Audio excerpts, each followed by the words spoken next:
What are some examples of movie logic that don't work in real life? People who work in retail or as a waiter/waitress just saying "cover me" to their co-worker and leaving in the middle of a shift to go take care of a personal matter, catch a murderer, etc. You can't just tell a waitress to cover twice as many tables like that. It won't work. And you won't work either, cause you'll get fired. Firing up a vehicle that's been sitting for years just by adding some gas that's also been sitting for years. Jurassic World. Apparently all a Jeep abandoned in the jungle for 20 years needs to run again as a golf cart battery. It drives me nuts every time a movie has a scene where a person is hiding on the ceiling a few feet above someone else and they never see them. Just because the camera is angled so the audience can't see them doesn't mean a real person wouldn't notice Tom Cruise hanging from their ceiling fan. That visual made me laugh. When a woman gets out of bed after fricking and pulls the entire sheet off the bed to wrap around herself.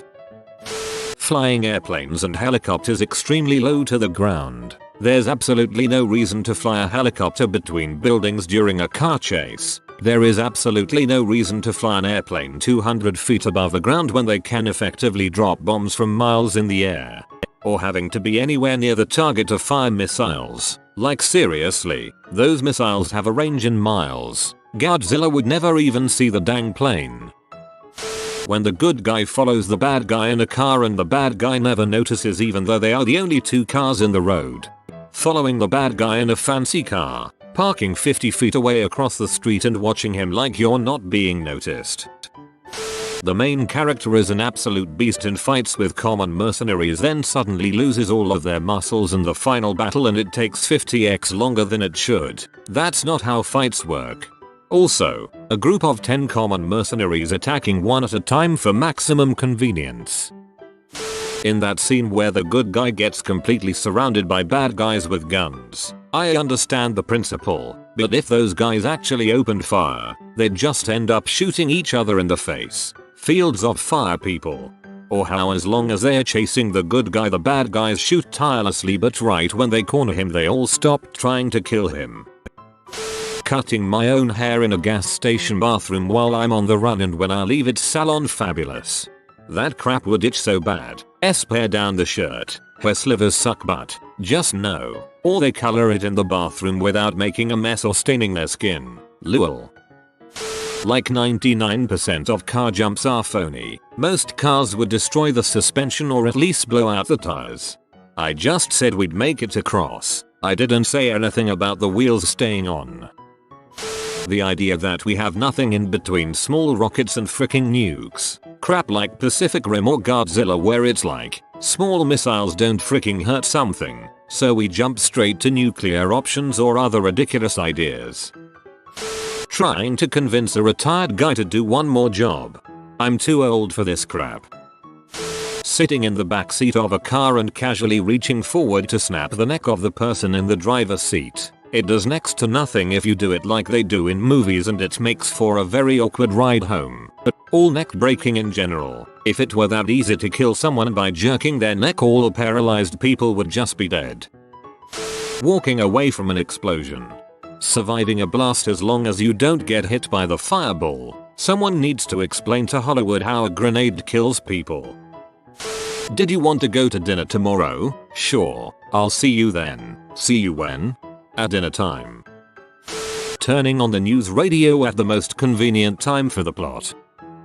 Whenever someone is in a spacesuit there are always lights inside the helmet to illuminate the person's face. This is, of course, so we know which character we're looking at. But in real life having lights inside your helmet shining on your face would greatly hinder your ability to see your surroundings. It's like having the light on in your bedroom while trying to see outside in the dark. Movie spacesuit helmets have way more glass in them. When they show what is supposed to be a sloppy teenage rock band playing and yet everything is perfect. The drummer's keeping excellent time. The vocals and background vocals are spot on. And the guitarist is nailing perfect bends and playing at Satriani levels. This is one reason I like Scott Pilgrim. Even as a band that played for a while, SX Bob-Omb's still a rough, unfinished style that makes it clear they're not about to win on sheer talent. Last minute airport dashes.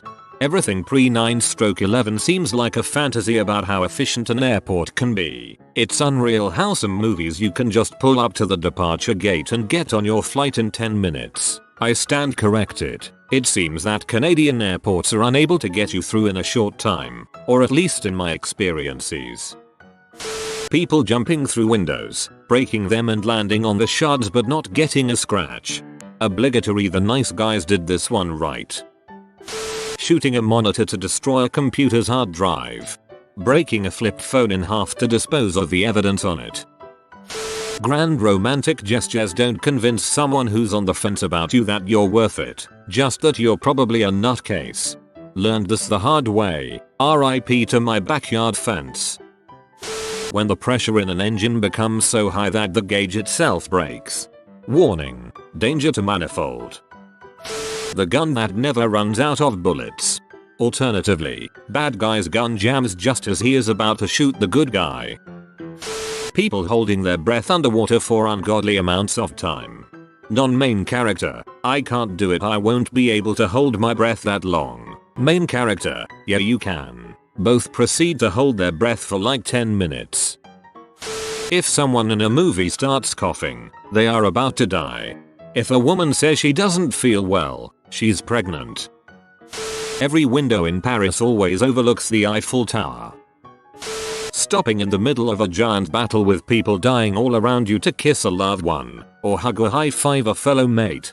Or just to face off your nemesis. When the bosses fight, suddenly no one else on the battlefield exists. Finding an easy parking spot next to the building you're going to, usually out in front. My husband and I call those spots TV parking. Practically anything to do with guns, how they fire, what they can fire through, their general accuracy or lack of it, bullet counts, firing through water, reloading, blowing up stuff with guns. I could go on. I'm saying this knowing that reloading the weapons they use should be assumed to happen off screen. Could you imagine movies with heavy gunfire being 30 minutes longer to watch than reload every time? This doesn't bother me, but most other attributes do. Wife prepares massive breakfast spread every morning. Husband grabs coffee and takes one bite of bacon before heading out the door. And the kids just barely sit, talk about something, take one spoonful of cornflakes and quickly run because the school bus arrived. Stuffing a cloth in someone's mouth doesn't gag them. No really, when tied up, they don't have to sit there and wait for their rescuer to pull it out. It completely breaks immersion when they act gagged, but could easily just spit it out. It could be easily pushed out with the tongue tbh. Classes in high school lasting only 5 minutes. And the breaks between classes are a leisurely half hour. Police have to account for every bullet fired. Sheer amount of paperwork behind the scenes in most crime and police thriller movies would be unreal.